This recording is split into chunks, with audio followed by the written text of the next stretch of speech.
오늘 새벽 예배에 함께 은혜 나누실 말씀은 누가복음 14장 12절부터 14절 말씀입니다. 누가복음 14장 12절부터 14절 말씀 함께 합독하시겠습니다.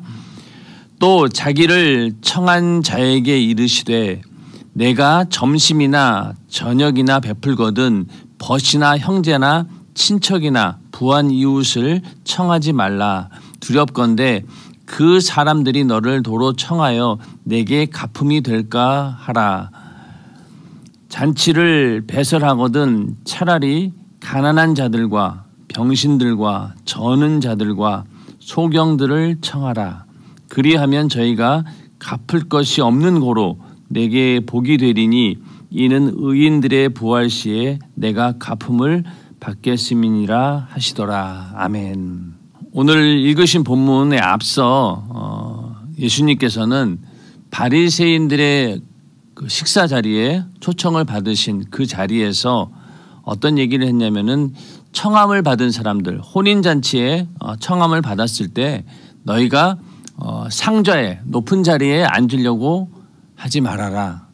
차라리 가장 말석에 앉아라.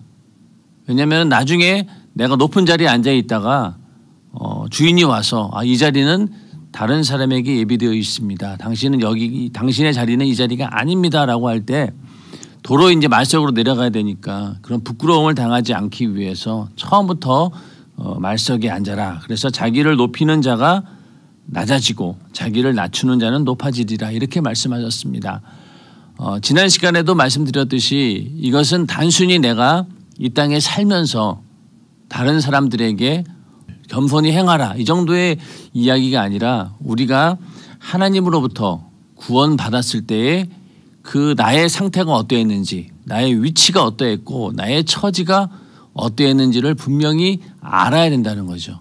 우리는 항상 하나님 보시기에 죄인이고 그 죄로 인해서 영원히 죽을 수밖에 없는 존재. 그 죽음이라고 하는 것이 육신의 죽음으로 끝나는 것이 아니라 영원한 지옥에서 형벌을 받아야 되는 그런 처지에 있는 그런 자들이었습니다. 그러므로 우리는 하나님 앞에 아무것도 내세울 것이 없고 우리는 항상 하나님 보시기에 가장 말석에 앉은 자들 그 위치를 너희는 절대로 벗어나지 말아라라는 그런 의미가 있는 것이죠. 그러니까 하나님 앞에 가장 낮은 자세 나는 죄인입니다. 이 죄 때문에 하나님의 아들이 대신 죽으셨고 나는 그 은혜를 받은 자입니다. 나는 그러한 겸손한 모습으로 항상 우리는 하나님 앞에 서야 된다. 너희가 바로 있을 위치가 바로 거기다라는 것을 절대로 잊지 말라라고 하는 그런 의미에서 주님께서 말씀하신 것입니다.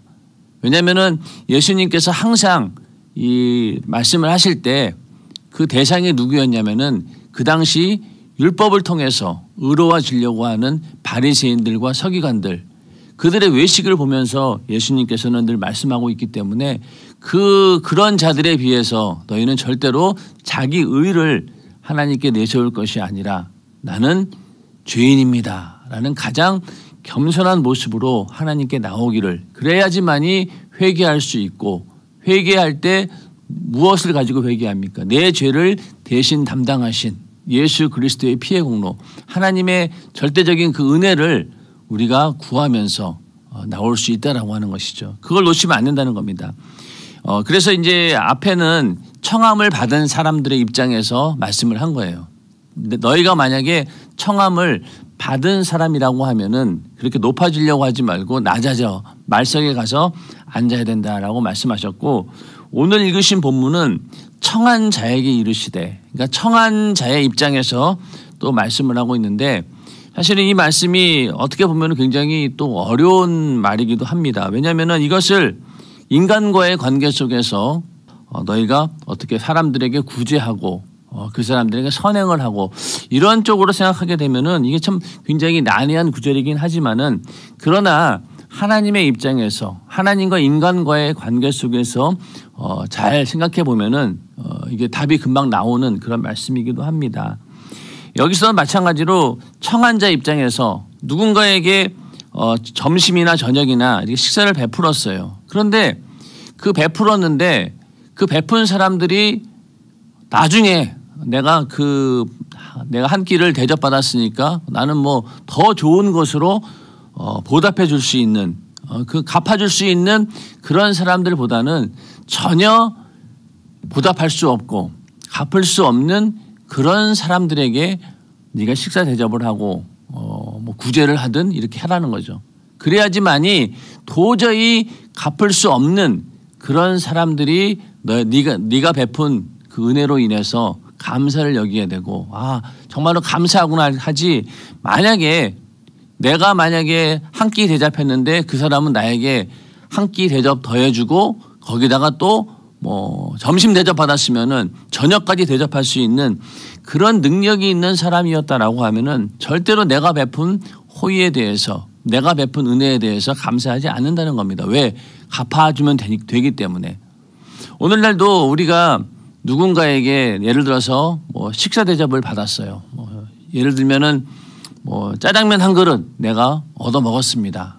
그러면은 우리들의 그 마음 속에는요, 내가 반드시 이 은혜를 갚아야 되겠다. 내가 한 끼 얻어 먹었으니까 반드시 내가 갚아야 되겠다. 그래서 어떤 사람들은 그걸 가지고 이제 어떻게든 갚으려고 노력을 합니다. 그래서 짜장면 한 그릇 대접 받았으면은 짜장면에다가 뭐 탕수육까지 더해가지고 그냥 그렇게 갚아줘야지만이 속이 편한 그런 사람들이 있죠.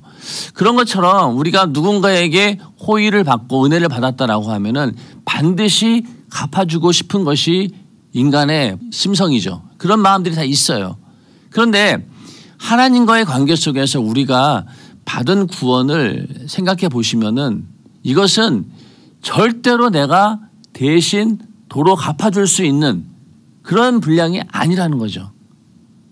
자, 우리가 이 세상 살면서 다른 사람들로부터 도움을 받을 수 있고 은혜를 받을 수 있겠죠. 경제적인 어려움에 처했을 때 누군가가 나에게 뭐 돈을 빌려줄 수도 있는 것이고 뭐 그렇게 경제적인 도움을 받을 수도 있었겠죠. 또 여러 가지 인생 살면서 어려운 일 가운데 뭐 도움받는 그런 경우들이 있죠. 그러나 그렇게 받은 도움은 내가 노력하면은 갚을 수 있어요. 물론 못 갚는 경우도 있겠지만은 그러나 전혀 불가능한 것은 아니란 얘기죠.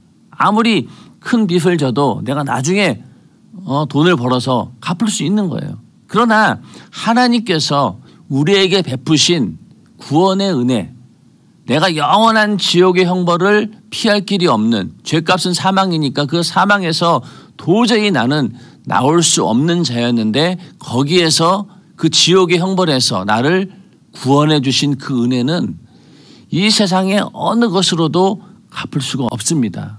아무리 돈이 많은 부자라 할지라도 이 세상의 모든 권세를 가진 그런 권력자라 할지라도 절대로 그 은혜는 전혀 갚을 수가 없어요. 하나님 입장에서 그 청한 자가 하나님이라는 거죠. 하나님 입장에서 우리에게 구원을 베풀었는데 만약에 그 구원에 대해서 내가 갚을 수 있다. 내가 조금이라도 이렇게 행동하면은 내가 이 받은 이 은혜를 갚을 수 있다라고 믿는 것 자체가 잘못되었다는 거죠. 그러니까 바리새인과 서기관들이 그런 행동을 하고 있었다는 겁니다. 내가 율법의 행위를 통해서 내가 그 행위를 율법의 행위를 함으로 인해서 그 의를 가지고 내가 구원에 이를 수 있다라고 하는 그 생각 자체가 바로 하나님의 은혜가 절대적이지 않다라고 하는 거죠. 우리가 하나님의 은혜를 뭐라고 합니까? 어메이징 그레이스, 그래서 놀라운 은혜. 놀라운 은혜라는 건 뭐예요? 인간의 어떤 기준으로 봤을 때, 인간의 생각으로 봤을 때 이 은혜는 도저히 인간의 생각에서 나올 수 없는 그런 은혜이고 또 인간의 능력으로 절대로 할 수 없는 그런 은혜이기 때문에 어메이징, 놀라운 은혜라는 거예요. 이건 도저히 인간의 생각으로 인간의 어떤 순리를 넘어선 그런 하나님의 진리 속에서 나오는 그런 구원의 방법이다. 그렇기 때문에 우리는 그 은혜 앞에 놀라워하고 감탄하고 감격하고 이건 도저히 인간으로서는 할 수 없는 일인데 하나님께서 해주셨구나. 이거는 내 힘으로 도저히 할 수 없는 일방적인 은혜이다. 그래서 놀라운 은혜다. 이렇게 얘기합니다. 그리고 이것은 도저히 갚을 길이 없는 한량없는 은혜다. 우리가 그렇게 찬양도 하지 않습니까? 갚을 길 없는 은혜, 한량없는 은혜. 이거는 도저히 인간이 갚을 수 없는 은혜라는 겁니다. 그런데 만약에 그렇게 갚을 수 없는 은혜인데 내가 갚을 수 있다라고 내 의를 내세운다라고 하면은 하나님께서는 그게 아니라는 거예요. 오늘 주님께서 하신 이 말씀도 바리새인과 서기관들에게 너희가 자꾸만 그 의를 가지고 나와서 너희가 그 율법을 지켰다라고 하는 그 의를 가지고 뭔가 그 내가 하나님의 은혜에 이르를 수 있다, 내가 구원받을 수 있다라고 착각하는 것 같은데 그거 아니라는 거예요. 절대로 너희는 갚을 수 없는 은혜 받은 자라고 하는 사실을 인정하고 하나님께 나오라는 겁니다. 에베소서 2장 8절에 보면은요, 너희는 그 은혜에 의하여 믿음으로 말미암아 구원을 받았으니 이것은 너희에게서 난 것이 아니요 하나님의 선물이라, 이렇게 말씀하고 있습니다. 하나님의 선물이 곧 우리가 받은 구원입니다. 그러니까 하나님께서 선물로 우리에게 구원을 주셨다라고 하는 얘기는 인간의 힘으로는 구원에 이를 수 없다라고 하는 거예요. 전혀. 절대적으로 이 구원은 하나님께서 일방적으로 주셔야 되는 그런 선물과 같은 거예요. 그러니까 선물로 밖에는 줄 수가 없는 거예요. 그러니까 이 선물을 우리가 받아도 그만 안 받아도 그만 그런 이야기로 선물로 얘기한 것이 아니라 선물로 주지 않고는 절대로 인간에게 줄 수 없는 것이 바로 이 구원입니다. 어디에서 구원입니까? 죄에서, 지옥에서, 영원한 사망의 형벌에서. 그 구원만큼은 절대로 인간의 능력으로 할 수도 없고 이거는 우리의 힘으로 할 수 없다는 거예요. 그러니까 우리의 구원은 절대적으로 오직 믿음으로 인한 것이지 내가 어떤 행동으로 인해서 나의 자력으로 인해서 구원받는 것이 아니라는 겁니다. 내가 예수를 믿어서 지옥에서 나와서 영원한 천국으로 갈 수 있는 그런 하나님의 자녀가 된 그 신분의 변화는 절대로 그 안에는 조금의 내 노력도 들어가지 않는다는 겁니다. 전혀 들어가지 않는다는 거예요. 오직 믿음으로 말미암아 우리가 구원을 받았고 그 구원이 어디에서 온 거냐? 우리에게서 나온 것이 아니라 바로 하나님께서 일방적으로 주신 선물이라는 거죠. 그래서 우리가 그러한 구원이라고 하는 선물을 받은 자, 하나님의 일방적인 그 은혜를 받은 자가 너무너무 감사하는 마음으로 우리가 하나님을 향해 감사를 표현하죠. 충성도 합니다. 목숨도 내놓아요. 그러나 그것은 내가 받은 그 은혜에 대한 감사에 대한 표현인 것이지 내가 그렇게 행동한다라고 해서 내가 받은 은혜를 조금이라도 갚을 수 있느냐? 없습니다. 아무 하나님 보시기에 그 모든 행동은 사실은 내가 받은 구원을 갚을 길은 없는 거예요. 다만 내가 너무나 그 은혜에 감사해서 그것을 내가 표현하는 것뿐이고 하나님께서는 그 감사를 받으시는 것뿐입니다. 내가 어떤 행동을 한다라고 해서 절대로 우리는 구원에 이룰 수 없다. 오직 하나님이 주시는 그 은혜로 우리는 하나님의 자녀로 거듭나게 되었고 그리고 그 구원을 내가 끝까지 지켜내는 일은 우리가 할 수 있어요. 믿음을 가지고. 그러나 그 모든 주체가 어디에 있느냐? 바로 하나님께서 은혜를 베푸셨고 또 은혜를 지켜나갈 수 있도록 우리에게 힘을 주시고 능력을 주시고 성령을 보내서 우리를 끝까지 지키고 보존하시는 이유가 바로 그 내가 받은 그 은혜가 중간에 거기에서 떨어지지 않도록 또 그 은혜를 끝까지 내가 지키고 그 구원을 끝까지 지킬 수 있도록 힘을 주시고 그것조차도 우리에게 모든 것을 해주시는 분이 바로 하나님이십니다. 그러니까 우리는 전혀 아무것도 할 수 있는 게 없는 거예요. 오직 믿음으로 하나님께 기도해서 간구하여 얻어내는 것뿐이 없다는 것이죠. 그러니까 우리는 조금도 내 노력 가지고 구원에 이를 수 없다라고 하는 것이 하나님의 진리이고 그것이 성경에서 계속 그 말씀을 하고 있는 건데 오늘 읽으신 본문 가운데도 바로 그 이야기를 하고 있는 것이죠. 우리나라 사람하고 다른 나라 사람하고 이제 비교했을 때 미국 사람하고 이제 비교했을 때 우리는 물에 빠지면은 우리나라 사람들은 어떻게 하냐면은 사람 살려 막 이래요. 그죠? 사람 살려 이러죠. 나 죽게 됐으니까 살려주세요 이렇게 얘기하고 미국 사람들은 뭐라고 하느냐면은 help me 그러잖아요. 그러면은 이 사람 살려라고 하는 그 말은요 어떤 의미가 있냐? 나는 지금 이 물에 빠져가지고 아무것도 할 수 없어요. 다른 사람의 도움이 일방적으로 필요합니다. 나 죽게 됐어요. 살려주세요. 그러니까 나는 아무것도 할 수 없으니까 누군가 날 좀 도와주세요라고 하는 그런 의미이고, 이 미국 사고방식으로는 헬프미라고 하는 건 뭐냐면은 나도 최선을 다해서 이 물에서 나오려고 하니 누군가가 내가 이렇게 노력하는 거에 대해서 조금만 힘을 보태주면은 내가 나올 수 있습니다. 나를 도와주세요. 그러니까 이 똑같은 상황 가운데서 말이 완전 다른 거예요.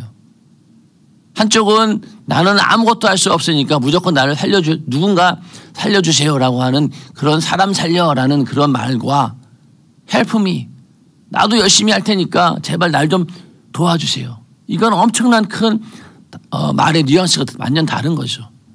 그것이 오늘날 그 신앙에도 마찬가지예요. 우리 한국 사람들이 예수를 잘 믿고 또 하나님을 경외하는 그런 민족이 된 이유 중에 하나는 바로 이러한 사고방식과도 연관이 되어 있다는 거죠. 그러니까 하나님 앞에도 우리는 사람 살려가 되는 거예요. 헬프미가 아닌 거죠. 내가 이렇게 나도 노력할 테니까 하나님 좀 도와주세요. 이 정도가 아니라 나는 아무것도 할 수 없는, 나는 완전히 죽은 자고 하나님의 도움이 없이는 살 수 없는 자니 제발 살려주세요라고 하는 회개의 자리에서 우리는 그런 어떤 민족성이 그런 게 있다는 거죠. 절대적인 도움을 얻으려고 하는 그런 마음. 그것이 오늘날 예수를 믿는 그 신앙과 연결이 되어 있다는 겁니다.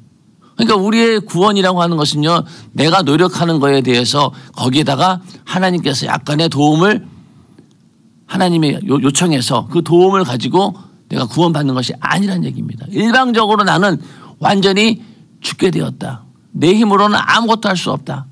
그러니까 완전히 그냥 사람 살려. 이게 바로 회개의 목소리인 거죠. 하나님 앞에.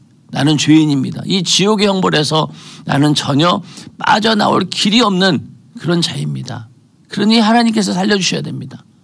이렇게 나갈 때 하나님께서는 그 믿음을 보시고 우리를 구원해 주시고 그 믿음을 보시고 우리를 곤경해서 구원해 주시는 그런 하나님의 은혜를 경험할 수 있다라고 하는 거죠. 그러므로 우리는 이 하나님으로부터 받은 이 구원의 은혜, 내가 지옥에서 나와서 하나님의 자녀가 되고 또 주님의 신부가 되는 이 모든 하나님의 베푸신 그 은혜는 나의 힘으로는 아무것도 할 수 없다. 내가 거기에다 보태는 노력은 전혀 없다라고 생각하는 것이 맞다라고 하는 것이죠. 만약에 지금도 내가 하나님 앞에 나는 조금이라도 내가 받은 은혜를 갚을 수 있다라고 생각한다라고 하면은요, 그것은 잘못된 생각입니다. 그냥 우리에게는 오직 내가 받은 그 은혜에 감사할 뿐인 거예요. 목숨을 내어놓고 내가 충성한다. 이것도 그냥 내가 그 받은 은혜에 내가 감사를 표현하는 것 뿐이지 내 행위를 가지고는 절대로 그 은혜를 갚을 길이 없다는 겁니다. 그것이 만약에 내가 갚을 수 있다라고 하면은 거기서부터 잘못된 거예요. 그러니까 바리새인과 서기관들이 바로 그런 오류를 범하고 있는 것이죠. 그래서 청한 자 입장에서 절대적으로 내가 만약에 한 끼 음식 대접을 했는데 너무너무 감사한 거예요. 왜? 당장 굶어 죽게 되었고 도저히 내가 하루 이 세끼 먹을 이런 식량도 없는 가운데서 내가 식사 대접 받았어요. 그러면 너무너무 감사한 거죠. 갚을 길이 없기 때문에 너무너무 감사한 겁니다. 그런 사람들을 너희는 초청을 하는 거죠. 그러니까 오늘 읽으신 본문 가운데 잔치를 배설하거든 차라리 가난한 자들, 병신들, 저는 자들, 소경들, 도저히 갚을 길이 없는 그런 상황에 있는 자들에게 은혜를 베풀라는 거예요. 그러면은 그 은혜에 대해서 감사하는 마음이 끊이지 않는다는 거죠. 없어지지 않는다는 겁니다. 그러나 부한 자들, 충분히 갚을 수 있는 그런 자들은 나중에 어떻게든 갚으려고 한다는 거죠. 우리가 하나님의 은혜에 대해서 감사하는 마음은 있어야 되지만 내가 이걸 반드시 갚아야 되겠다라고 하면은요, 그건 불가능하다는 거예요. 그것이 오히려 하나님을 향해서 교만이 될 수 있다는 거죠.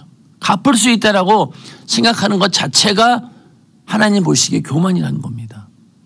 만약에 그런 마음이 우리에게 조금이라도 있다라고 하면은요, 우리는 그걸 내려놓으셔야 돼요. 나는 갚을 수 없는 그런 은혜를 받은 자이구나. 내가 아무리 노력한다 한들 내가 받은 이 구원의 은혜는 절대로 내 노력으로 되는 것은 아니다.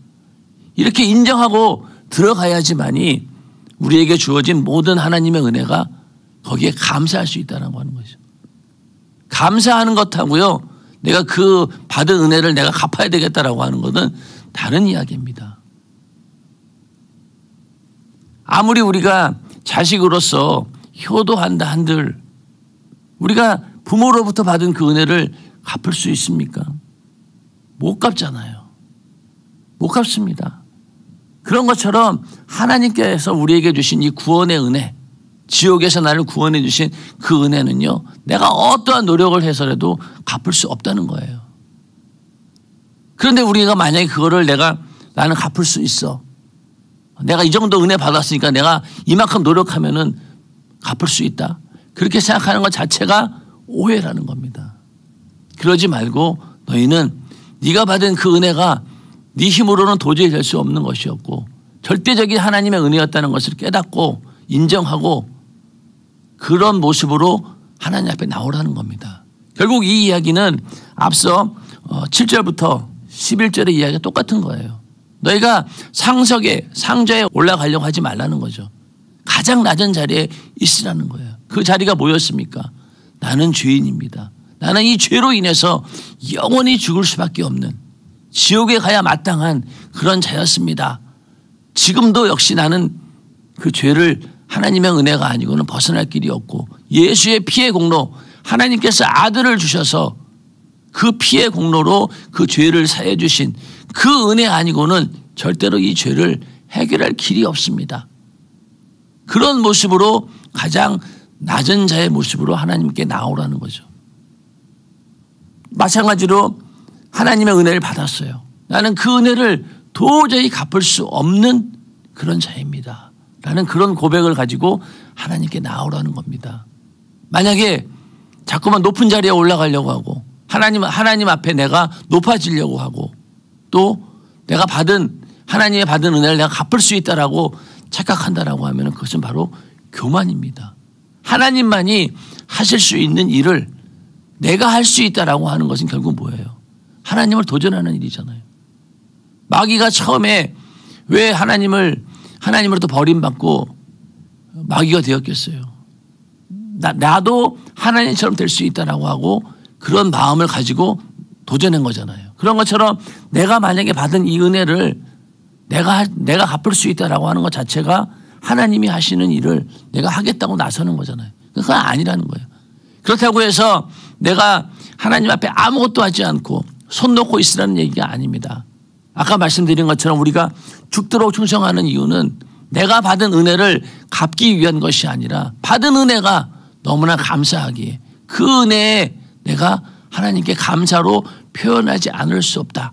그런 차원에서 우리가 믿음의 행동을 보이는 것이지 그 믿음의 행동 자체로 우리의 구원이 이루어지는 것은 아니라는 겁니다. 그걸 우리가 잘 판단해야 되는 거죠. 어떤 사람들은 그냥 우리는 갚을 길이 없는 은혜 받았으니까 나는 아무것도 할 수 없어. 할 필요도 없어. 이거는 아니란 얘기죠. 그렇게 큰 은혜를 받았다라고 하면 우리는 그 은혜에 감사하는 마음만은 변함이 없어야 된다는 거. 오히려 그 은혜가 크면 클수록 그 내가 받은 그 은혜의 그 사랑의 넓이와 깊이와 높이를 알면 알수록 우리의 감사의 분량도 점점 커질 수밖에 없는 것이죠. 그러나 감사의 분량이 아무리 많아진다 한들 우리는 항상 내가 있는 그 자리는 변함이 없는 거예요. 하나님 보시기에 하나님 말씀 앞에 나는 언제나 죄인이고 이 죄를 피할 길이 없는 내 힘으로 해결할 수 없는 그런 죄인 된 자라는 겁니다.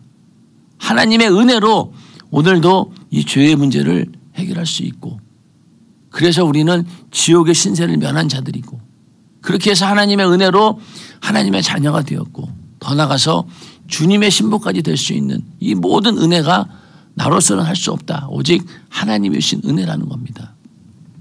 이스라엘 백성들이 애굽에서 나와 제일 먼저 가장 맞닥뜨린 것이 바로 이 홍해입니다. 홍해가 앞을 딱 가로막고 있는 거죠. 인간의 힘으로는 도저히 홍해를 그 수많은 이스라엘 백성들이 건널 길이 없는 거예요. 완전 거기서는 아무것도 할 수 없는 그런 처지가 되었습니다. 그때 하나님께서 어떻게 하셨습니까? 홍해를 갈라주셨죠.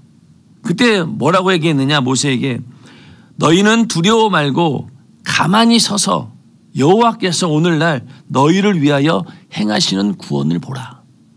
그냥 가만히 서서 너희를 위하여 행하시는 구원을 보라는 거예요. 이스라엘 백성들이 한 게 뭐가 있어요? 홍해 바다를 건너는데, 홍해를 건너는데 이스라엘 백성들이 한 게 뭐가 있냐는 거죠. 아무것도 없어요. 오히려 두려워했고 불만불평했고, 우리를 그냥 애굽에서 죽게 내비두지 이렇게 꼭 물에다가 쓸어가지고 물속에다가 처박아 넣어야지 속이 시원할까, 이러면서 하나님 원망했잖아요. 그런데 하나님께서는 너희는 가만히 있으라는 거예요. 내가 행하는 그 구원을 너희는 보라는 겁니다. 14절에 가서도 여호와께서 너희를 위하여 싸우리니 너희는 가만히 있을지니라. 가만히 있으라는 거예요. 오늘날 우리의 구원도 마찬가지예요. 너희는 가만히 있으라는 거예요. 아무것도 할 수 있는 게 없다라는 겁니다. 하나님께서 일방적으로 하나님의 아들 예수 그리스도를 육신을 입고 이 땅에 보내셔서 고난 당하게 하시고 십자가에 달려 죽으시고 부활하시는 그 하나님만이 하실 수 있는 일, 그 일로 인해서 너희는 구원받을 수 있는 것이지 아무것도 너희는 할 수 없다라고 하는 겁니다. 그런데 거기에 대해서 내가 조금이라도 내 의를 드러내고 내가 뭔가 할 수 있다라고 착각하는 것, 그것 자체가 교만이라는 거예요. 우리는 그런 교만을 버리고 하나님 앞에 나는 이 갚을 수 없는 그런 구원의 은혜를 받은 자입니다. 죄로 인해서 지옥 갈 수밖에 없는 이 나의 이 처참한 신세, 여기서 벗어날 수 있는 길은 아무것도 없었습니다. 오직 하나님께서 주신 그 방법, 하나님께서 베푸신 그 구원의 은혜, 그 예수 그리스도의 피의 공로로만이 이 죄의 문제를 해결할 수 있었고, 그 죄의 문제가 해결되었기에 나는 지옥에서 나와 영원한 천국 들어갈 수 있는 하나님의 자녀가 되었습니다. 주님의 신부가 되었습니다라고 고백할 수 있는 것, 그것만이 하나님께서 듣고 싶어 하시는 답이라는 겁니다. 거기에 대해서 내가 뭔가 갚을 수 있다라고 착각하는 건 잘못되었다는 거죠. 네가 율법을 지켜서 그 의를 가지고 구원받을 수 있다라고 착각하는 것, 그것 자체가 교만이다. 그걸 버리고 나와라.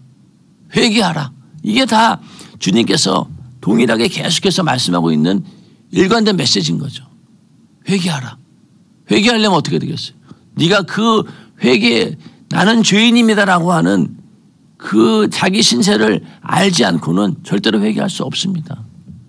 우리가 예수 믿기 전에 우리는 죄인이라고 하는 것을 인정할 수가 없었어요.